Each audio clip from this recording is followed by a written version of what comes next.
Homiladorlar va emizikli ayollar, isiriqdan aslo foydalanmang. An'anaviy tibbiyot vositalari dori-darmonlarga nisbatan zararsiz degan fikr bor. Ko'plab homilador ayollar bolaga zarar bermaslikka harakat qilib, xalq tabobatidan foydalanishni afzal ko'rishadi. Bu har doim ham to'g'ri emas. Ibn Sino o'zining Tibb qonunlari asarida isiriqdan homiladorlar va emizikli ayollar aslo foydalanmasliklari haqida alohida ta'kidlagan. Uning tarkibidagi garmalin miya va markaziy asab tizimiga juda kuchli sedativ ta'sir ko'rsatib, abortga olib kelishi mumkin. Peganin va garmin moddalari bachadon mushaklarini bo'shashtirib, tutqanoq chaqiradi. Albatta yuqori konsentratsiyada. Bu har bir odam uchun individualdir. Ayrimlarda past, ayrimlarda esa yuqori konsentratsiyada yuzaga kelishi mumkin.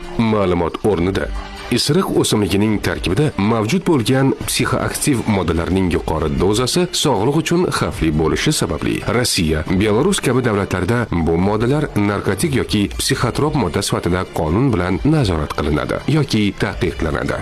Albatta, isiriq ming dardga davo, bunga shubha yo'q, ammo undan homiladorlik va emizikli davrida foydalanmaslikni tavsiya qilamiz va shu bilan birga bo'lajak farzandingizni saqlab qolgan bo'lasiz.